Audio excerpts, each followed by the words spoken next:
आगामी स्थानिक स्वराज्य संस्थांच्या निवडणुका महाविकास आघाडी म्हणून की स्वबळावर लढायच्या अशी चर्चा एकीकडे सुरू असतानाच अचानक उद्धव ठाकरेंनी सिल्वर ओकवर जात शरद पवारांची भेट घेतली आणि राजकीय चर्चांना उधाण आलं। नेमकं काय घडलं या भेटीदरम्यान पाहूया त्याच संदर्भातला हा रिपोर्ट।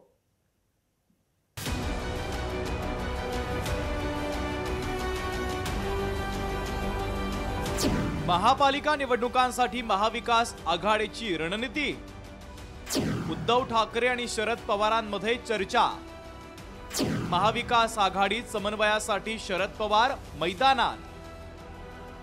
विधानसभा निवडणुकांमध्ये मोठा फटका बसल्यानंतर महाविकास आघाडी आता आगामी स्थानिक स्वराज्य संस्थांच्या निवडणुकांसाठी रणनीती आखते आहे। त्यातच महाविकास आघाडीतील पक्ष आपापल्या स्तरावर चाचपणी करताना दिसतायत।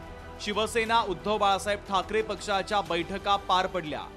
काँग्रेसचं चाचपणी करणं सुरू आहे, तर राष्ट्रवादी काँग्रेस शरदचंद्र पवार पक्षही अंदाज घेताना दिसतोय। मात्र पुन्हा एकदा महाविकास आघाडी म्हणून स्थानिक स्वराज्य संस्थांच्या निवडणुकांना सामोरं जायचं असेल तर रणनीती काय याबद्दल खलबतं सुरू आहे। उद्धव ठाकरेंनी शरद पवारांची भेट घेत तब्बल 1.5 तास आगामी निवडणुकांच्या संदर्भात चर्चा केल्याची माहिती समोर येते आहे। दोन प्रमुख पक्षाचे नेते भेटले।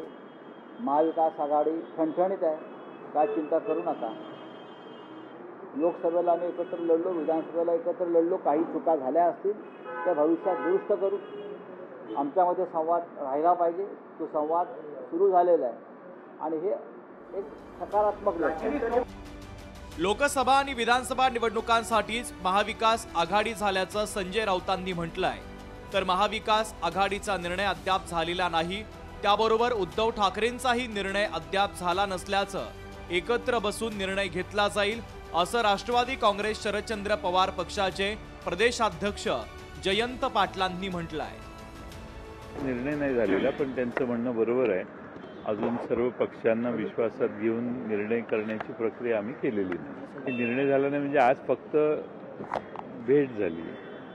काँग्रेस पक्षाशी आम्ही बोलणार आहे, त्याचबरोबर शेतकरी कामगार पक्ष, समाजवादी पक्ष, आमचे जे घटक पक्ष आहेत ते कालांतराने आम्ही त्यांना सगळ्यांनाच एकत्रित बोलवणार आहोत। महाविकास आघाडीमधील नेते एकीकडे स्वबळाचा नारा देतायत, तर वरिष्ठ नेते एकत्र बसून निर्णय घेतला जाणार असल्याचं सांगतायत। त्यामुळे महाविकास आघाडीतील घटक पक्षांतील पदाधिकारी आणि कार्यकर्ते संभ्रमात असल्याचं चित्र आहे।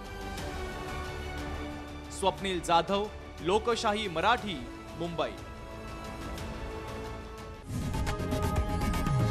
लोकशाही मराठी ऐका, पहा, जागरूक रहा।